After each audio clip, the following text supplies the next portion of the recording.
Welcome to Getting Ghosted. This is an Intuitive Soul Collective podcast, and I'm your host, Allie Horner. Hello, everybody. I have some messages from the team today. They are wanting to share a little bit more about the things they want us to know about working with intuition and inner knowing. And they're saying it really is kind of a process of coming back home to self when you work with intuition, because it's truly your higher self, your higher guidance, your inner knowing, your guides, etc. The other side, they use and send signals through your intuition and through your senses a lot of the time, whether subtle or strong. And so the key thing is we have to start to say to ourselves, it's safe and okay for me to listen to those subtle intuitions, to those signs, to those nudges, and to those pulls. Something I've been practicing over the last while is just saying to myself, I want to crank up my intuition. And so something you can do is you can sit down and you can picture a dial, like a volume dial, like you would on a radio. And you can picture yourself turning the volume up on your intuition.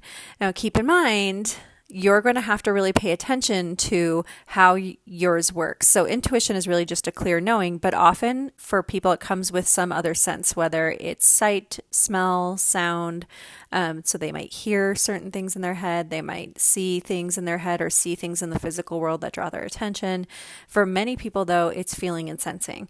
And so if you do this practice and you sit down, close your eyes and say, I want to feel the guidance. I want to have my intuition be stronger. I want to know what my guides, my teachers on the other side are trying to say to me and where they're trying to get me to go. I want it to be a lot stronger. Let's crank up the volume on my intuition. Just know that you're going to have to pay really close attention to how it's working for you, and it may turn up really high in ways that you don't expect. So I did this recently again because I was feeling a little bit dulled out, which happens to me sometimes. I'll go through time periods where I'm feeling a little bit more dull, and it's often so that I can kind of rest and just be present, which is a big part of intuition working well as you need to actually be present. So I have been saying to my guides, you have my permission to work through my intuition, like make it so that I just know what to do. Like, I don't have to be always told what your guidance is. I have to just make it so that I just really am like, oh my gosh, I'm going to go do this. Like I release any resistance to this higher knowing coming in.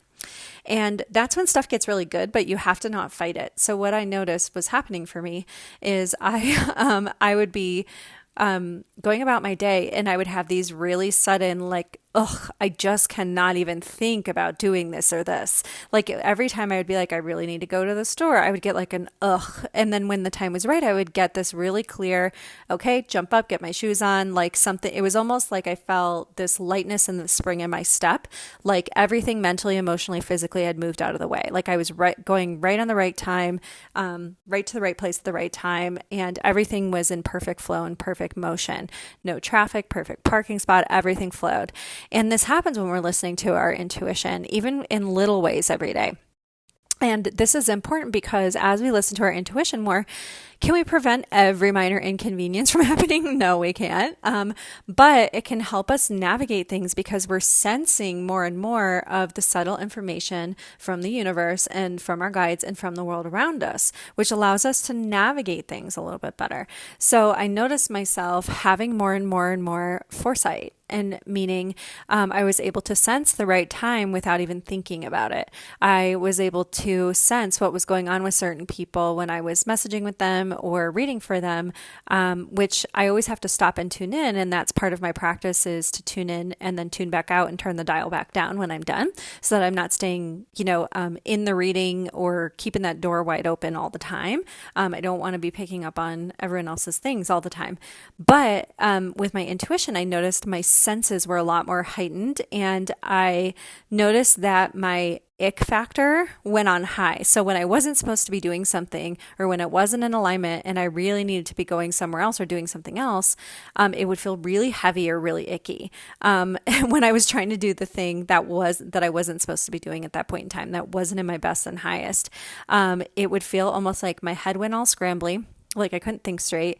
It felt heavy. It felt almost like icky, in just this weird foggy feeling, like I was trying to walk through an invisible brick wall. And then the place that I was supposed to go. Again, it felt light, flowy, and airy.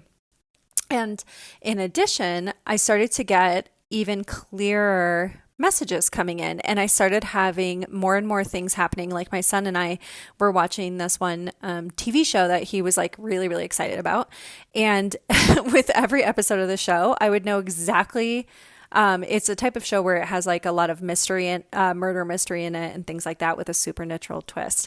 And at the end of every episode, or before the end of every episode, I was guessing exactly what happened and who did it. But like in the first 5 minutes of the episode. And so, but I noticed a lot of the details in between weren't filling in, which was really fun for me because then it didn't spoil all the fun. I don't like to have my intuition on when I'm reading a mystery book or when I'm, watching a movie or a show, because then it kind of spoils the movie for me. This was just like another sign of like, okay, my intuition's really, really cranking. I would watch a TikTok video and I would know way out ahead, okay, I know exactly where this is going. I know exactly what she's going to say. And I would see it in my head. I would see it play out. I would even feel the person's emotions around it. And then they would say it a minute or two later into their story. And I'd go, oh, yep, saw that happening. And so just a reminder that sometimes with your intuition on high, we might have to like stipulate where it's coming in, and to have it on high, we might have to have it on high in pretty much everywhere. And so for a lot of people, again, you can use the radio dial practice to help your intuition turn up. Something else that you can do is for a lot of people, they're very sensitive. So they're very sentient. They have a lot of clairsentience. They're big feelers. They feel when other people are in pain. They feel their emotions, etc. This is part of our collectivity and our connectivity. We really are all universally connected. But at the same time, that can be very frustrating and overwhelming for them. And so first of all, for some of you, especially if you can sense exactly what's going wrong in someone's body, you may be a medical intuitive or a medical medium. So it may be a sign to maybe explore that path or see if that's a path you might want to learn more about or might want to go down. Because if you learn from people who are really good at training people in those gifts and abilities, they'll teach you how to turn it off so that you're not always picking stuff up too. The other thing is, so I have a friend who's really into that, and she doesn't really want to do the medical medium or medical intuitive piece, but she is very sensitive and very sentient. So something that that came up for her was that she could go and use her radio dial and turn down her sensitivity, but turn up a little bit more of her claircognizance, because she's having her sensitivity come in without her claircognizance working very well. So she was making assumptions about what she was picking up, and she was kind of getting the information wrong because the sensation in her body was overwhelming her, and she wasn't leaning into her guidance. She was jumping to conclusions about things, which is very different from listening to your intuitions about things. So when you're using your intuition, you have to be very curious and very open-minded. You cannot be assumptive. And you have to admit sometimes, okay, I'm sensing, I'm feeling this, I'm seeing this image in my head, but I don't know what it means yet. So you have to be careful not to jump to meaning or jump into an immediate interpretation. This will save you a lot of trouble, a lot of heartache.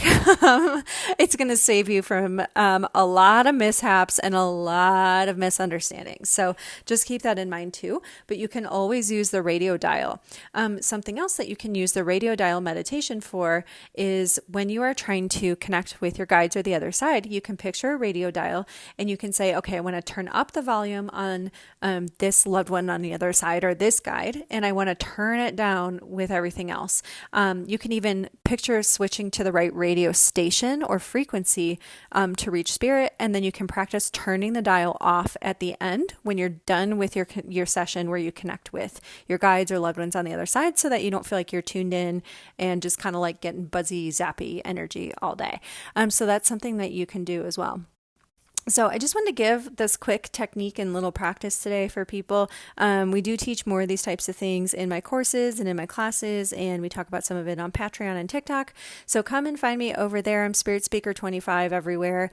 Our Patreon group is Intuitive Soul Collective LLC, and you can find all the links to that in the show notes. If you have questions or want readings, you can hop onto my website. It's intuitivesoulcollective.com, also linked in the show notes. I also have my little Linktree link, which has all of my other links and fun stuff in there. If you want more practices, if you have questions about different things, if you have stories you want to share, channeled messages you want to hear, topics you want the guides to cover, any sort of things that you want on the podcast, feel free to reach out. There's a link in the show notes where you can submit all of that. Go and have a wonderful, wonderful day.